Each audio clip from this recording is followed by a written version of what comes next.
Hey guys, welcome to the greenhouse. So today I wanted to talk a little bit about repotting and about soil mix. Okay, so first up, I am in my greenhouse right now. I also like to work over something like this. So I like to start with just the standard Miracle-Gro cactus soil. I really like that as a base. When I say base, I don't mean the majority of the mix. I just mean it's the soiliest thing that I put in my aroid mix. My mix is typically 1 part Miracle-Gro cactus soil, 1 part perlite. This one is not my favorite. Sometimes I get perlite from my local grocery store because I don't like going out into the world right now if I don't have to. So I order my groceries, and sometimes if I'm out of perlite, I'll just order it from the grocery store. This is the size of the perlite that I get at the grocery store. It's tiny, tiny, teeny, tiny. This one I got at a local nursery. Pretty chunky, right? The reason this matters, okay, so I'll just show you the difference, quite a big difference. The reason this matters, when you have smaller particles like this, you're gonna end up with a lot of dust in the bag because it breaks and crushes very easily. So the other reason we like a more coarse perlite, the larger pieces, is because we want it to be different from the size of the particles of our soil. When you vary the sizes of the media in your substrate, you're creating a more natural experience for your plant's roots. Okay, what I mean by that is water doesn't just stagnate for aroids. A lot of aroids are epiphytic, at least to some degree, and so they're used to very well draining conditions. And when all of the particles in your media are the same size, they fit together real well, especially if they're fine. And when that happens, water can't drain through it. So we add the larger pieces because larger particles of substrate allow more space for air and water to flow through. The more air that our roots get, the less chance there is that we're gonna end up with rot. So there's my perlite, that's my second part. Now my third part, and this one's my favorite. I say orchid bark, but typically what I'm using, what I'm referring to is this mix. Okay, it's from Better Grow, and it's called Special Orchid Potting Mix. There's one bag that looks identical, but it doesn't say the word special. And if it doesn't say special, it's not good enough for you, girl. Don't get the one that doesn't say special. Here's the reason. The one that doesn't say special is just orchid bark. There's nothing wrong with that, really. But the reason I like this one is because it's mixed with charcoal and really coarse perlite. When I kind of like dump my aroid mix into my container, usually I only put the soil and the perlite. Oh, that's really a great view, isn't it? You can tell exactly what I'm talking about. I really just put the soil and the perlite. The reason that I don't mix it up very well, okay, I really don't, I just kind of throw it all in there. And the reason I don't mix it up very well is when I'm potting up my plant, I like to be able to customize it just a little bit based on the needs of the plant. First up, my little Hoya compacta variegata. I have 3 of those. I have not looked at the roots yet, so maybe I'll be surprised and these will have some like weirdly long roots. We'll check it out. So it's good to have something near you, of course, for any excess soil. And I like to just use an old mixing bowl that I have. First things first, I'm gonna check the roots. I don't like to moisten the soil before I unpot something unless it's in terracotta. I will usually do that if it's in terracotta just in case the roots, sometimes the roots kind of grab onto the terracotta, and if you moisten the soil first, they'll loosen up a little bit for you. In a plastic nursery pot like this, I don't find that necessary. Yep. All right, so I'll just give you a look. Here's my nursery pot. The soil, there's still soil in it up to right here. That's because the roots on my Hoyas don't want to search and search and search for water. That's not what they do. Okay, they like to get a little rinse of water now and then dry out really well. I don't need a pot that's this deep. All right, so here's my guy, and I'm not gonna shake off all the excess. It's doing well. This plant is happy. So I'm just gonna keep the media that it's in right now, just whatever didn't fall off on its own. Here's my pot, and I'm just gonna set this guy inside of it and have a look at, okay, how deep is it? How much room is it taking up? That looks perfect to me. I may add a little bit of soil so that it sits up just a little higher. I don't want my roots just resting on the bottom of the pot because then they will end up sitting in some water and I don't want that. So now that I have an idea of how deep my roots are, I'm gonna add just a bit of soil, and I'm doing that, like I said, so that my roots don't just sit on the bottom of the pot. And right now what I'm doing is just setting this little guy in there because I don't want all my orchid bark and all my good stuff to fall through. So how do I mix my soil? How do I decide? Okay, I've got about a handful of my special orchid mix. I'm gonna throw it in my bucket with the soil and perlite.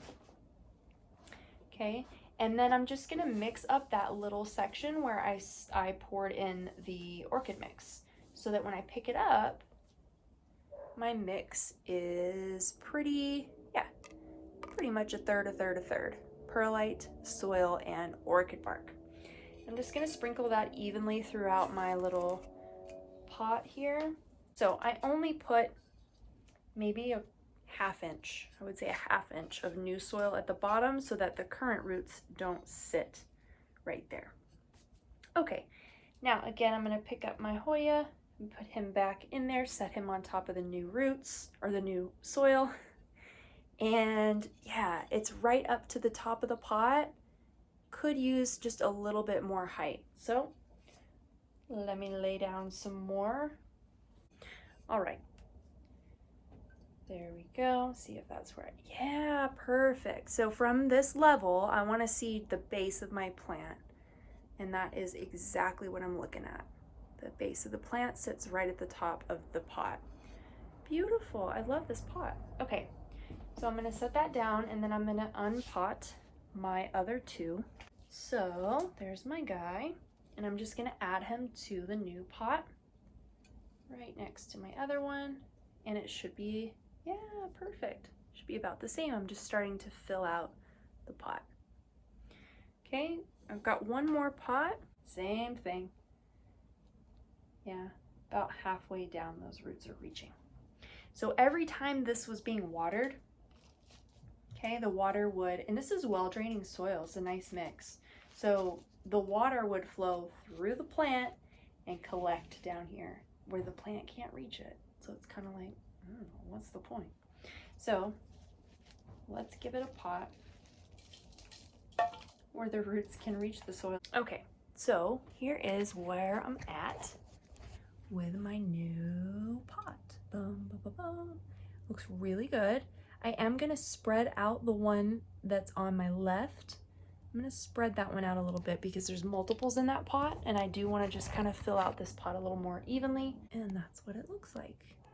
Beautiful. So you'll see that there's a lot of roots exposed right now, which means I just need to go in and fill those spots with my mixture that I like. And they're spread out quite evenly. The roots on these guys are taking up the majority of this pot, so I know there's not a lot of extra space where there's only soil with no root mass in it. We don't want a bunch of just stagnant soil. So when I water this in, and I have like a little squirt bottle, and when I water in, I'll spray it over the leaves too, so that any dust or soil that got on the leaves when I was repotting, we'll be able to just rinse that off. All right, second guy that I'm super excited about, and I've put it in the pot already just to kind of show you that the nursery pot that it's in is the same size pretty much as the pot that I'm changing it to. It's just a little deeper. Again, the reason I'm changing this one is not because it needs a new pot. And if I look at the bottom, I don't see any roots. That's perlite that you see, no roots. So it's not begging for, you know, to be potted up. I just want to put it in a pretty pot. And this one, I mean, come on, like, is there a more perfect pot for this plant? So I'm just gonna put some again, like we did before, in the bottom of the pot, about 1/2 inch to 1 inch. And then I will remove my little princess from her current pot, just gently. I don't want to disturb the roots too much. Ooh, she potted up in perlite. Look at that girl. Oh, I remember. I was scared when I first got this guy. I was scared because it was in sphagnum. And I have never had one of these before, although I've had like the burgundy and, you know, lots of different emeralds, different phylos with the same growth habit.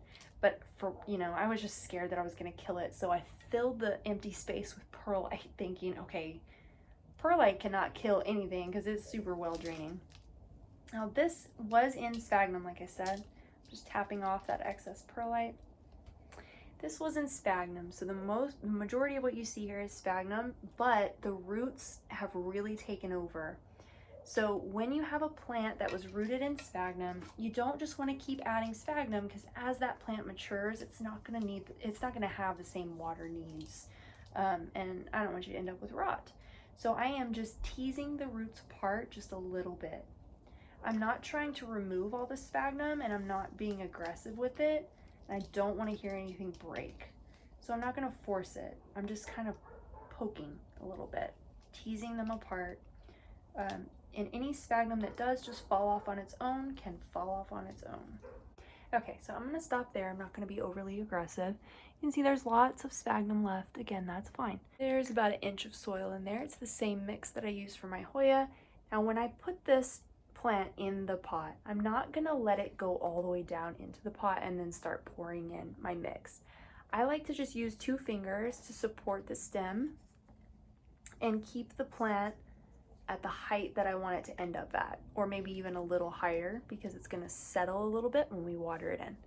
So about like that. And I've just got my fingers like this, suspending the plant up where I want it. That way I can fill in around the plant, so that when I'm done, it's already in the position that I like to see it in. I like to top off my aroids with orchid bark, or sometimes I'll even use leca. But my husband tells me that leca looks like rabbit turds, so I don't usually use that in the house. But orchid bark just looks nice. I think it looks better as like a dressing on top of the soil. Just looks better than dirt. So I'll kind of pat down a layer of orchid bark on top. It's beautiful. Oh, I just love it. That turned out so good with that pink. Love it. All right, and of course it has a little matching saucer, which is perfect. Beautiful. Oh, I love that. Even the pink princess, the pot was a little bit bigger. This one, gonna be super duper easy. This elephant has a drainage hole, which is excellent. This guy, I like the mix that it's in. I know that because I potted it. And I know that it's not outgrown. So I'm gonna look here and go, okay, how much room do I have compared to the pot? A little bit on the edges, right? Because this guy is more like where the butt of the elephant is and the head of the elephant is, there's more space there. So I'm just gonna put a little bit of soil to account for that. Okay, and then I'm gonna set my Clarineurium in there.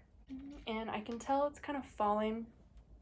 It's kind of falling back into his butt a little bit and into his head a little bit. And so the roots are becoming a little exposed. So I'm just gonna top it off. Hey, oh, that's adorable. I love him. So now I can see my elephant and my plant, and they can coexist. All right, so there's my guy. This guy I'm gonna put in terracotta. I don't have strong feelings about terracotta. I know some people do. I do not. The reason I do not is the conditions that I have in the greenhouse allow me to use plastic pots, these little nursery pots, pretty reliably, as in it's warm enough in here that I know my plants are gonna use that water or it's gonna evaporate. And terracotta is better, in my opinion, for indoors because you don't quite have as much heat that's going to allow your plant to utilize that water or for that water to evaporate as quickly, and the terracotta will wick away some of the moisture. It also breathes, so there actually is some air exchange that happens between the roots and the ambient environment when you use terracotta. So I'm just going to put a layer of my aeroid mix at the bottom. I will just grab, as I'm grabbing from my bucket of soil, I will just grab the peatier side of things when I'm potting up a calathea, because they will like to stay wetter longer. So that is why I don't completely mix up my aeroid mix when I put it all into my plastic bin, because I like to be able to, like I said earlier, customize it just a little bit. So I'm excited to see what's in here. So I haven't looked at these roots yet. Let's have a look. Okay, giving me some resistance. Oh, yeah, okay. This is called root bound. Check this guy out. Look at that. Wowzers. Yeah. So, I mean, he's happy in there. A lot of plants actually enjoy being root bound, especially plants like Hoya that are epiphytic, because they grow in like craggy rocks or like the crook of a tree. Those roots are going to find their way to water because that's what roots do. So if I were to take the time to soak them, it might be a little easier on the plant, but my plant isn't stressed. This plant is very happy and healthy. I'm not concerned about it. Yeah, I'm not concerned about it. So yeah, there's the last plant potted up, and I actually really like the way this plant looks in an terracotta pot with some patina happening. This, when you get the white on a terracotta pot, that's just minerals from hard water. Again, you get an air exchange, and with that you get a water exchange from inside the pot to the outside. And so any minerals in your water, when the water evaporates off the pot, the minerals are left on the pot. Some people really like the way that looks. Some people really hate the way that looks, and some people are completely indifferent. All right, guys, thank you for joining me. I hope that this was helpful. If you have any questions or comments, please leave them below, and I will be more than happy to answer every single one. Bye, guys.